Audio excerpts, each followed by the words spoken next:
Hi, good evening, folks. All I can tell you is I'm toast this week. My name is Tom Russell. I'm your host for Life Without Limits. And over this past week, I've driven 2,000 miles on vacation and different things. And I got home at 2 o'clock this afternoon, and I'm going to be fine. I'm going to be fine because, as I always do every show, I get pretty stoked, and I'm going to be good. So before we bring on, I have two guests tonight. And before I talk about that, I want to answer some of the questions that I had from my last week's show with Dr. Laura Cobb. And and the questions, it might be a little bit difficult to have reference to, but here's what Amy asked the question: Is this about changing the way you think about things? And Dr. Laura Cobb, she answered the question. For example, yes, for example, for us to understand what is love, we have to know what it's like not to feel love. To feel sorrow, we need to know how to feel love. It's not just about things, and we're hardwired to think one way, so we have to change how we think. We can't automatically think differently because it takes practice over time. Our muscles don't get fit from going to the gym once. We can't expect our brains to think differently from millions of years of thinking. And Jorge asked, can all the things be an addiction? Anything can be an addiction. Are you thinking about it when you're not doing it? When you're doing it, you can stop. These are basic definitions. Anything can be an addiction if it runs your life. Lola asked, why do we treat ourselves the worst? And Laura said, because it's easy. You were the easiest, most accessible target. The judge is the worst. There's three ways of viewing the world, and those who are not willing or can't cope with judging themselves need to deflect it on others. It's all based on what served them during childhood. If it's your fault, then being a martyr might serve helpful as not to create the problem with other people because they don't have to accept blame. If it's easier to blame others, then it's possible that there's a notion of hyper rational, the judge that protects you or others. Consider what presence has allowed you.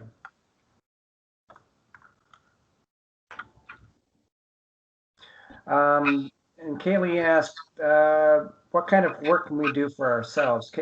Simple mental muscle techniques, something as simple as rubbing the index finger and the thumb so gently that we can feel the fingerprints. It takes months at a time to make change. I think that's about it for that one. And then 2 weeks ago, I did a show. We talked about writing a book. We still have an echo on the other side there? I don't think so. Not now.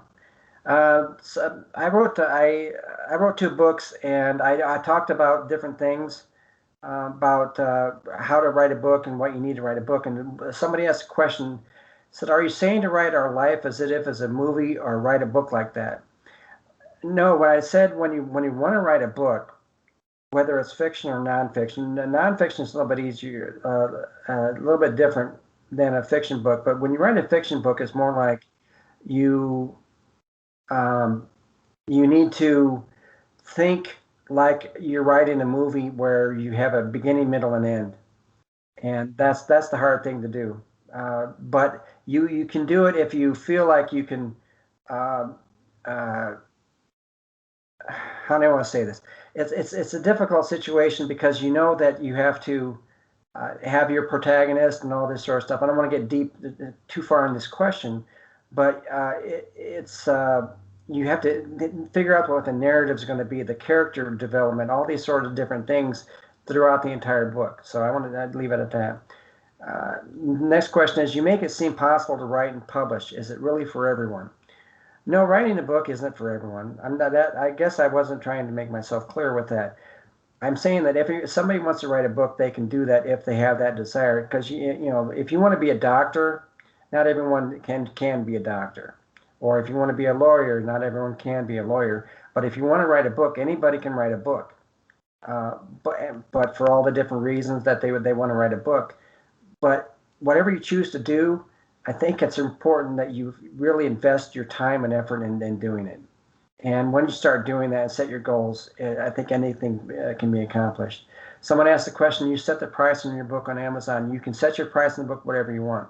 And when you do on on the Kindle as an ebook. You can go anywhere from 99 cents to $2.99 to $4.99, but you can set the price. But you don't want to overprice yourself, or you will underprice yourself. What I did, I gave my book away free for the first 2 weeks on as an ebook, and then I built it up to 99 cents and then $2.99. How much the profit does Amazon take? Amazon takes about 30% profit off the top. So as an author, self-published author, you make about 70%. And on an ebook, I think they take 35%. I don't know exactly, but you can always Google that. So those are the answers to those questions. And I don't want to, I spent way too much time on these questions because I want to bring my two guests on tonight. One is Anissa Garza, and the other one is Angie Garza. Is it Angie Gunter Garza? Yeah, it's actually Anissa Morris and Angie Garza. Wow. Okay. All right. I blew that one. So yeah. I apologize, Anissa. I will get this right. All right. And I am getting to the questions here. Bear with me. Bear with me. All right. The story for tonight is intriguing to the point that when tragedy happens in people's lives, they tend to deal with it differently. And the way the two of these dealt with tragedy in their lives, they wanted to make a change, make a difference in their tragedy, and to make sure things didn't happen to other people. And to the point with that is we're going to be talking about Anissa's young son, Kirk.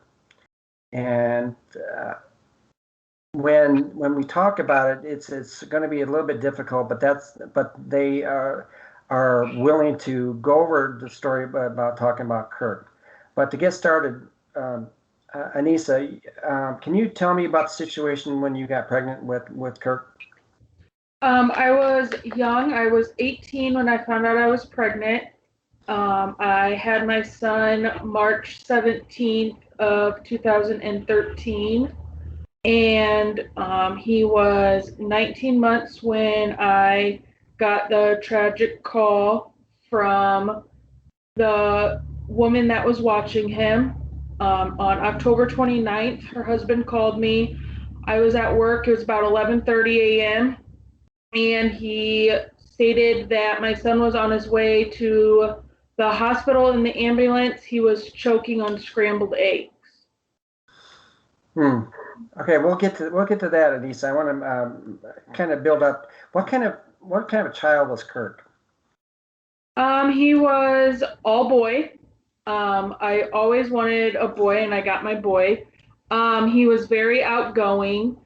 I love monkeys, and I always called him my little monkey. He actually had a monkey that went everywhere with us, a little rattle that he had from day before he was even born. I got for him. And he was if he could live outside all year round, he would have been just fine. Now, as a grandmother, Angie, you when we talked about initially when we were doing the pre-interview, you told me when you first heard your grandson's heartbeat, it was something special. Can you talk about that? Sure. I remember when Anissa told me she was pregnant. Of course, she was a single mom and still living at home. And I wasn't disappointed at all. I think I was just more, it was like, wow, okay, this is, going to happen. And you have to make those steps and get prepared for that. And I went with her to her first appointment, and we heard his heartbeat for the first time. And we didn't know it was a boy. We just knew it was a baby. And all my worries, everything went away. Like my heart melted. I actually took my phone out, recorded it, so I had it forever and ever. That was like I knew that this was going to be a special little boy, or actually it was supposed going to be some special little child, because we didn't know at that point it was a boy or a girl. But I just knew he had already had my heart. I mean, I went out I think not too long after that, and started buying all kinds of things. Grandmas get to spoil their grandchildren, and I always say that they're not spoiled, they're just extra loved. And so that's how it was. I just, once my heart melted, then anything I was worried about how we were going to figure this out, because she was living at home, where are we going to put him, what are we going to do, all went away. You'll figure it out, there's a way. Now, Anissa, you were a single mother, right? Yes, I was. What kind of challenges did you have raising Kirk? Well, if it wasn't for my family, it would have definitely been way harder than it was. It was hard just being a single mom, as it was to begin with, being so young. I always watched kids, and I loved kids, so it wasn't, but having your own kid was very challenging, but I wouldn't change it for the world. So you had to work, right? Yes, so, I worked full time. So, but having a child and trying to find a babysitter, I don't have any kids, but I know when you first try to navigate that whole situation, trying to find a babysitter or daycare or whatever, you gotta find a way to trust. How did you guys end up trying to figure out the right babysitter? So my grandparents have known her for 20 plus years, and a friend I went to school with was related, and they recommended, so I called her, set up an appointment to go, and went to the appointment, and everything was good. Kirk was like sleeping when we got there. And she's like, well, do you mind if I take him out and interact? I was like, yeah, it's fine. He, needs to get up. And so he woke up, and we were talking, and her and her husband both were they're both EMTs, were on the fire department. She did great. She interacted with Kirk, and all that stuff. And I was like, asked how much it was going to cost. She was in my price range, and everything worked out the way that I was, she hoping it would all be the way it was supposed to. And then all this tragic happened. Yeah, I guess what I imagine that trying to, when you start looking for babysitters, you go by references, I would assume most people do. Yeah. But were you able to do that, or you just based it on the first meeting? No, I had probably 2 to 4 references that I went off, and they, said that they've watched their kid, or she's watched theirs, and everything was fine. Yeah, I'm just shaking my head that that knowing what happened, that there wasn't any signs. We'll talk about this shortly about checking a little bit deeper. But so can you let's get into, because you mentioned it at the beginning when we started talking to Denise about what happened that day. Can you talk specifically what happened that day? So I was at work, and my phone went off, which was very strange. And it was a number I didn't recognize, but I knew it was a New Paris number.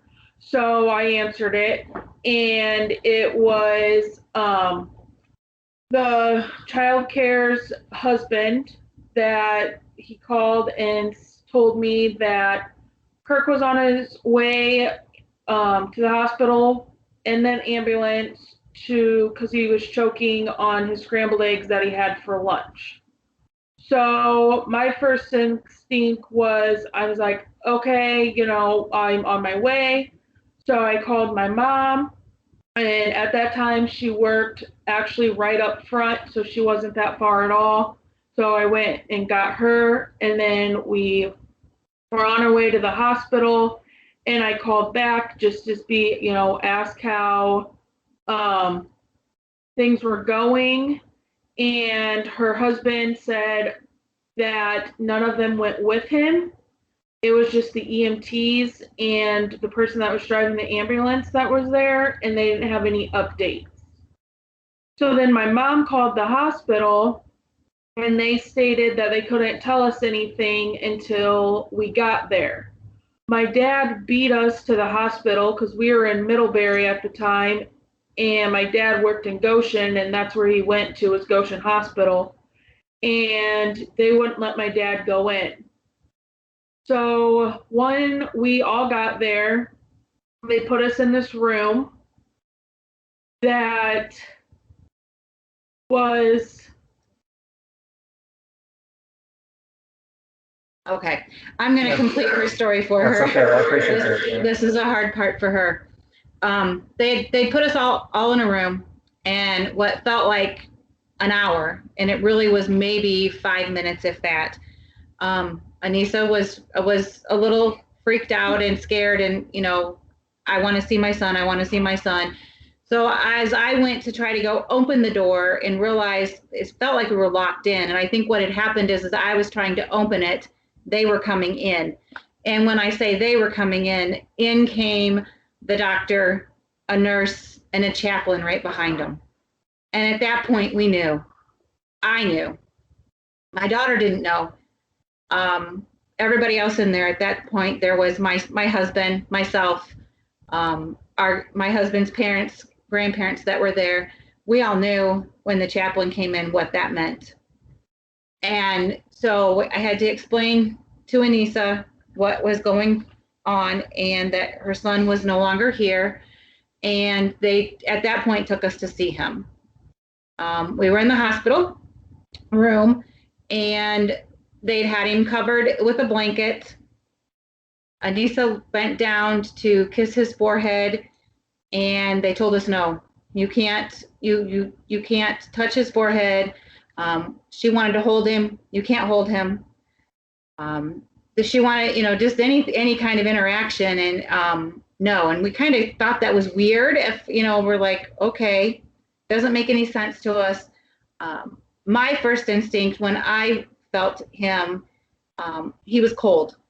I knew at that point something wasn't right. There was something that didn't go right. Something didn't have, we just didn't know, but something wasn't right.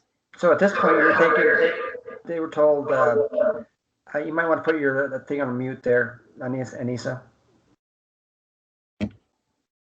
You okay? Yep. Okay, because I'm hearing the echo. But at this point, you were told by the babysitter that it was choking on scrambled egg, but you were thinking that there had to be something more, right? Yes, that is correct. We did. I mean, there was no, we couldn't figure out why they wouldn't let us touch him, why they wouldn't let us, do anything. He had unexplainable bruising. I know I went to hold his hand. In my head, even though I knew in my heart that he was gone, in my head, I was thinking, well, if I touch his hand and warm him up, maybe he'll come back, or maybe he'll, respond. And when I was touching his hand and rubbing his fingers, I noticed his thumb was black, and I thought, well, that's weird.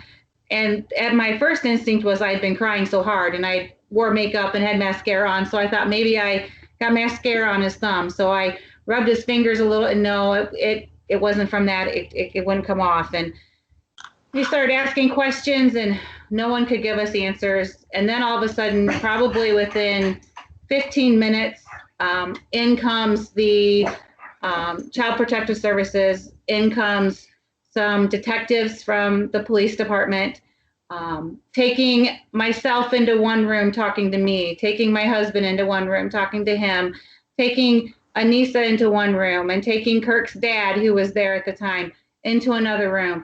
And we were kind of like, what's going on? I mean, there was some unexplainable bruising, but we couldn't figure out why they were doing this. So these are fresh bruises, right? Yes. Yeah. Yes, they were. He was not that way when he was dropped off that morning. So, we got to spend, and then on in comes the coroner.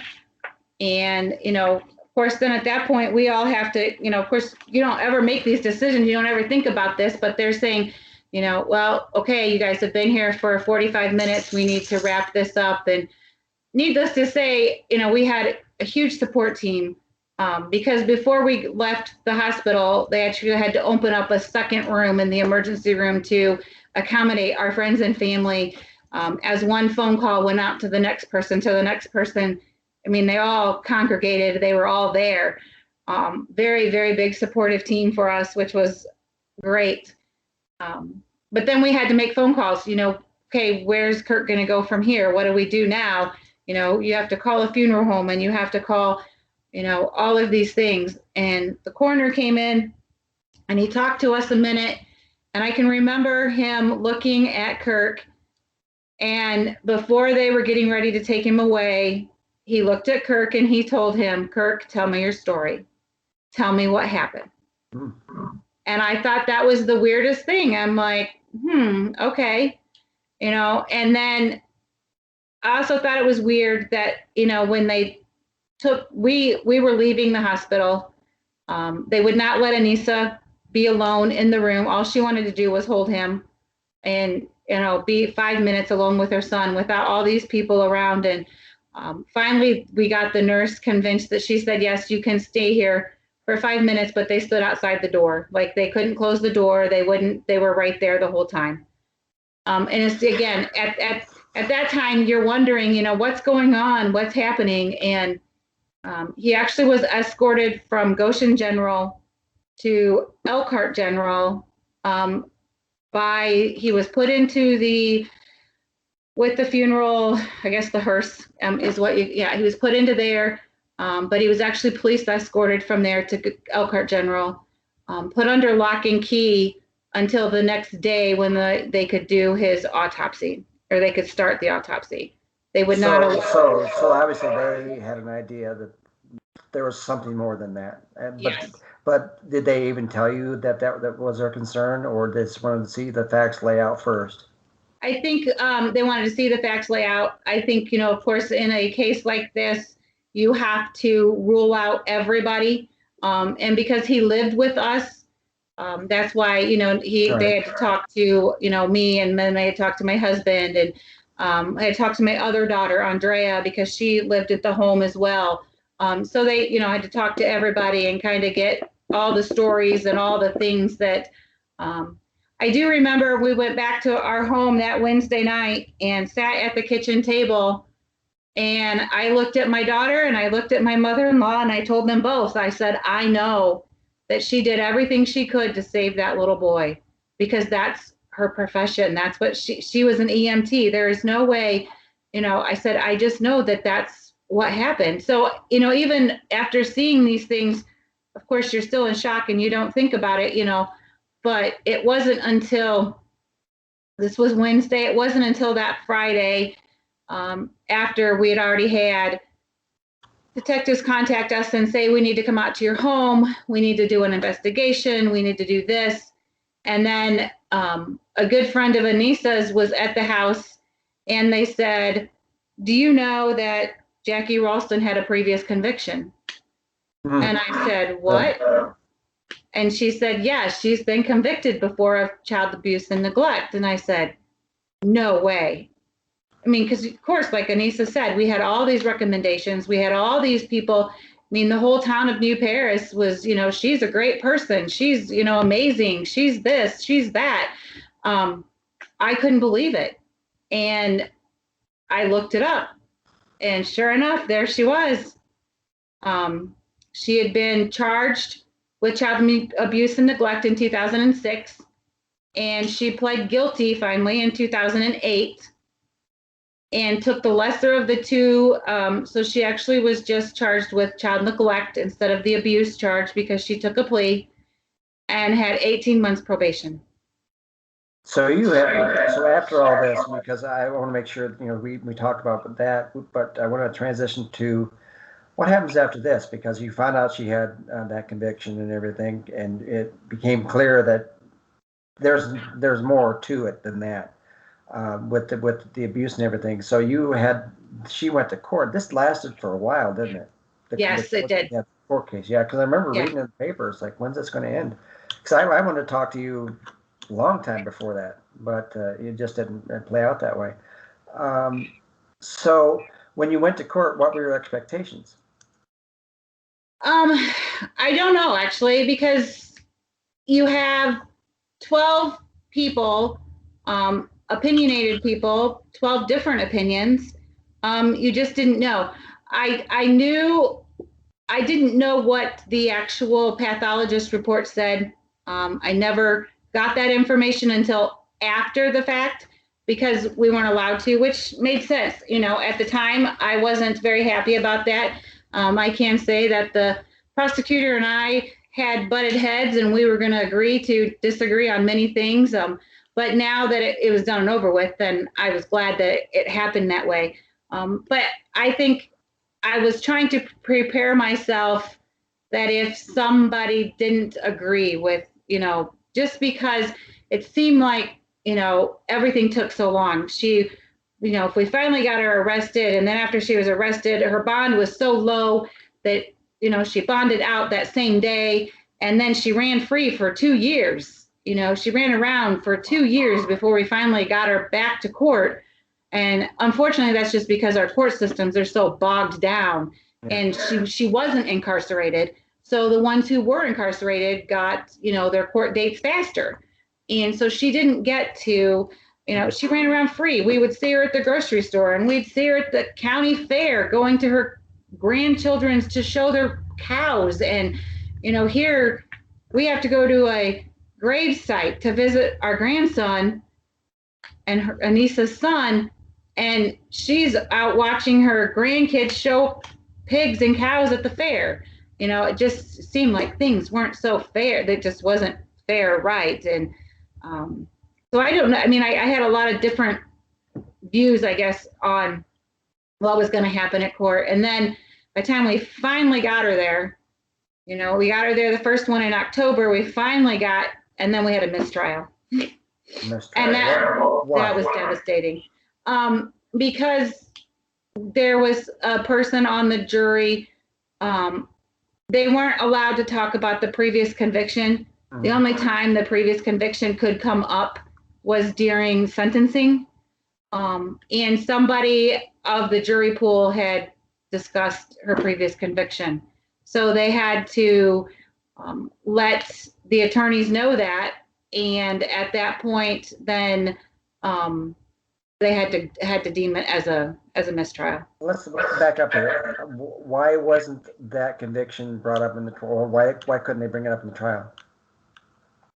It's something to do with the way the courts are. It is that you're not allowed to bring any of the previous things up. You could only talk about this trial and this particular incident only. And the only time that the previous conviction could be brought up was during sentencing. Okay. Anissa, you okay to talk now? Yeah. Okay. What were your emotions going throughout all this with the trial? Well, so we were subpoenaed, so we weren't in there much, because we had to go and testify. And so, it was hard, especially when, you know, you did it the first time and then it got mistrialed, and then you had to wait and do it again. So that was, you know, harder than the first time. And it was just, you know, like I said, I wasn't able to be in there, so it was a little difficult to. We were in like the library in the courthouse, so, you know, it was like, what's going on? You know, I was just wanting to know what was going on. It felt like it was years instead of just days, and something I would never want anybody to go through. When you heard that she had a prior conviction, what were you thinking? My heart sank, and I wish it was more. I feel like if we would have had a child abuse registry before we did it, that she would have been on it, and this would have never happened. Well, thanks for bringing that up, because I think that's where we need to go with this, because I think this is one of the most important things about all of this is, you know, some people you were going through the process of the trial and mistrial and taking forever to happen, but in the background, what you were doing Angie, was you wanted to find out, well, what the heck? Well, why isn't there, like Anissa said, why wasn't there a child abuse registry? And that would have created so many solutions to a lot of problems. Looking for other, when you're looking for a babysitter, well, let's look at this. Let's look this up. So, what did you end up doing to try to get that moved along? After I had found out that she'd had a previous conviction, and I met with the prosecutor, and my question was, why is there not a child abuse registry like there is a sexual abuse registry? And she had told me that it would never happen. And I said, well, why is that?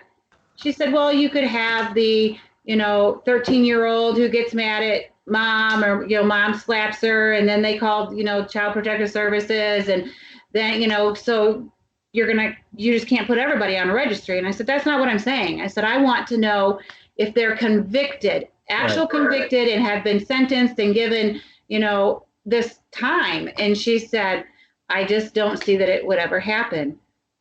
So that was my incentive at that point, was, okay, yes, it will. And I'm going to prove you wrong. I'm going to bring legacy to Kirk's name. And my first thing was to go and do a bunch of research. And I have a 4-inch binder. I can show you, others can't see it, but I have a 4-inch binder like this. And it says Justice for That's Kirk on it. huge. And what I did is I went and took that and got research. I went back and researched 2013, 2014, and even 2012 at the time, child abuse cases in the state of Indiana. When we actually got this to the State House, Indiana was the #1 state of child abuse in the United States. So I had taken all of this and put it in a binder, and then I had called our state senator. And at the time, it was Carlin Yoder from Middlebury. And I called him to my home, asked him, would you please be interested in coming, listening to what we have to tell you? And he came over, and I had my binder, and I went through all of this information with him, and I showed him the information, and he was shocked, I think, because it's not something, everybody just doesn't think about it, that you don't want to think about bad things. And so they don't think about a child abuse, or they don't think about child abuse registry, and they don't think about how bad it is. And I think when he left, I wasn't sure what was going to happen. It was in the fall of 2015, and 2016 session was coming in January. So I wasn't sure if he wanted to even take this on. It was his last year. He wasn't, he was done after 16. But he did tell me, he went home, talked to his wife, and she told him, this is something you need to do. Mm. And so he called me, and he got his committee together, his, lawyers and so forth, who they, excuse me, and drafted a law. And it was actually authored by Senator Yoder on 1/11/16. The first reading was referred to the Committee of the Judiciary on 1/11 as well. On 1/28, he called me. I want to say it was 1/26, the 5th of January in 2016, and said, "Okay, this is our first step. Do you guys want to come to the State House and talk to him?" I said, "Yes, I'll be there. You tell me what time. You tell me where I need to be. We'll be there." So we went down to the State House, and we met with the first committee. We did have some pushback. The pushback came from the state police because it was going to cost $300,000 a year or so to man, to run, to, so forth. And again, when I went down and met with the committee, I took all of my findings and made a copy for all 23 committee members and handed them, every single one of them, a copy of all the child abuse in the state of Indiana by county, how many cases there were, how many deaths there were, how many were substantiated, how many were unsubstantiated. They had all this information. And after I was done speaking, then the state police, of course, did their thing and bucked it. And I had two different representatives. One said, I don't care if it costs us $1 million. If it'll save one child's life, it's worth it. Even the chairman of the committee said the same thing. We'll do whatever it takes. So in the time frame from 1/28 of 16, we made 2 more visits down to the state house. Actually, sorry, 3 more visits. We met with 1 more committee, and then it actually had to go, once it went through committees, it had to go through the Senate, and then it had to go through the House. And if all of those were passed, you know, then once it was passed through the House, then it could be signed by our governor and passed into law. And Mr. Yoder reminded me numerous times as we were talking, you know, things don't happen this fast. Nothing ever happens fast. You're going to probably start this, you know, that year. You're going to have to use, you know, there's going to be another senator who's going to take over. And I was looking for that to happen.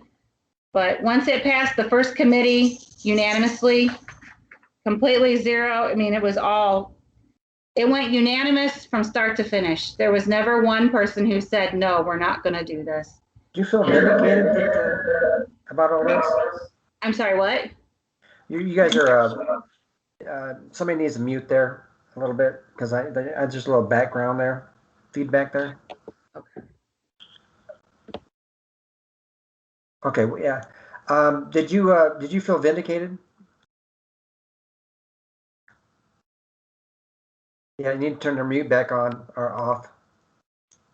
Okay, yes. Yeah. Okay. Yeah, I mean, I was just like, I can't believe this is happening. I can't believe. And we had, I mean, and it was great to see so many representatives from other different areas join in. They became co-authors. They all made changes. You know, everybody made all these changes and just different things and came to make this law better. You know, we ended up actually going through, the DCS is the one who actually keeps the actual registry, and it's not done through the state police. You know, it's completely out of their hands. So we didn't have, but as far as having any pushback, we didn't have a lot of pushback. I remember by the time we got to the House, I was so nervous because I was like, okay, here we go. And when I went in there, Representative Morris at the time, you know, he told me, because I get excited about some things, and he said, okay, so once they do the voting, you need to not say anything. You need to make sure that you just, you know, let it be. And I'm like, okay. So I went in there and I literally had to sit on my hands, because if they would have come back with a whole unanimous, I was afraid I was going to react. And so I sat there on my hands, and it came back unanimously, and it was all quiet. And then all of a sudden, the whole entire House stood up and started clapping. Wow. And then I knew at that point that I could say, yay, we finally did it. We finally made this happen. Can you explain what the actual law reads? I mean, what is it, the actual law? Well, the actual law, and I actually have, I can show you as well. One thing that's important to me is I do have the actual one of the signed copies from Governor Pence. He gave this to me. But it actually is that anybody who has battered a child, neglect of a dependent, committed battery, it actually goes to causing serious bodily harm, resulting in death. Also, same with sexual, anything to that nature. They will be put on a registry. The registry will contain their name, their age, the last known resident, a photo, and a description of the crime of child abuse conviction, and any other identifying information as determined by the division. So how do people, like, if they're looking for a babysitter or daycare, well, daycare is a little bit easier because I'm sure they vet people a lot easier. But when we look for babysitter, I mean, do you think people are going to be trying to look for that as a background check? I hope so, because I hope that that will save some child. That was my whole intention, was to save a child's life, because I can tell you that if this would have been in place prior to Jackie's first conviction in 2006, and we would have known about it and we could have looked it up and seen that this had happened, he would have never been in her care, ever. And so to be able to, I push and try, and I'm pushing and trying even more. One of the reasons that I'm glad that you invited us to your show was to get this word out and to get, right. I want other states to adopt this. We have states in the surrounding areas. Ohio is working on one right now called Jacob's Law. Actually, I've gone to Ohio to the state house with Jacob's grandmother and Jacob's dad, and spoke about our Kirk'sLaw and how we were able to get it passed. They've been trying, I think, for the last 3 years to get Jacob's Law passed, and they keep having pushbacks and pushbacks. And I just don't understand how it's not important. I mean, a child's life is so, so important, and how they just keep pushing and pushing. I know Michigan is the same way. They had a law they're trying to pass as well, and they've had some pushbacks. I've been reached out from a mother in Tennessee, and who has a child who was shaken, and has said, you know, I want to do something here in Tennessee. Would you help me? I will. Yes, I would love to help anybody that I possibly can, to not have to go through what we've gone through as a family. If we can save just many child's lives, but one child's life, it's worth it. Anissa, with all this that's transpired, how has that changed you? Well, Kirk was my first, and I don't have any other children as of right now. But it's hard to see all of these, you know, I have friends that have kids, to see them get to go, you know, kindergarten. I wasn't able to sign him up to go. T-ball games, we weren't, you know, there's, you know, his second birthday, Halloween, you know, all these, Mother's Day, you know, like, yeah, I'm always going to be a mother, but it's not the same as it, you know, vacations, you know, that I could, you know, Disney, I mean, yeah, I could go there by myself, but that's one place I always wanted to take my, you know, child. So it's just been really hard to get, you know, all those first things that I'm missing out on. What about you, Angie? It's made us a stronger family. It's made me a stronger person.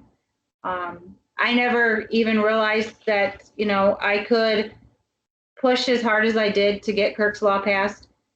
One of the things that Senator Yoder has called me is, he's called me a bulldog.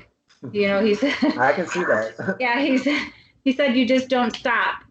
And I said, no. I said, when I am passionate about something, I won't stop. And I'm going to keep continuing. I've gone and even sent, you know, letters to every single governor in the United States. I got about 4 back that said, you need to contact our senator in that area, you know, in that.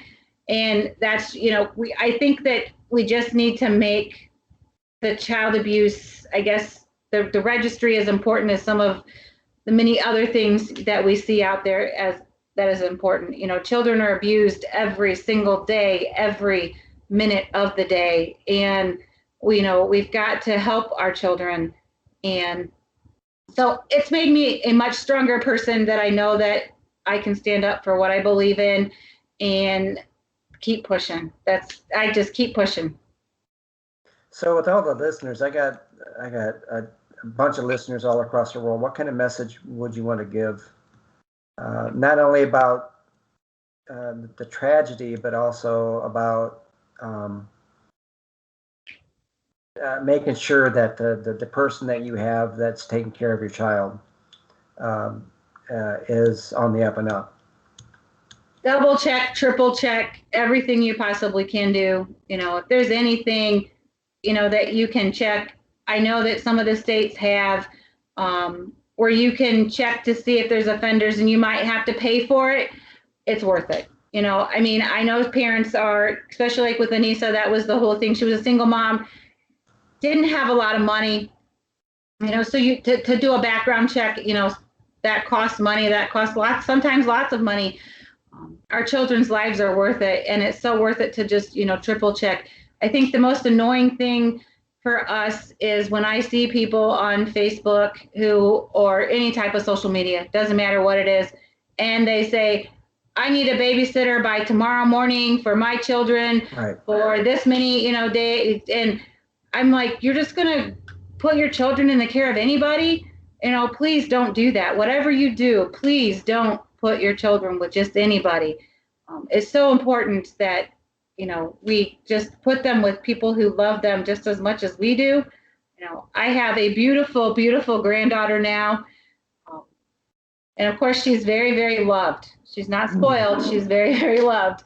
Yeah. And I think that we actually are, unfortunately, a little extra precautious with her, you know, and you do that after you've lost something so important to you like this. I know that when she's with Anissa, she, you know, wants to be always with her all the time and make sure that she's safe and she's protected. And it's the same way with her mom. Her mom always wants to make sure that she's safe and protected.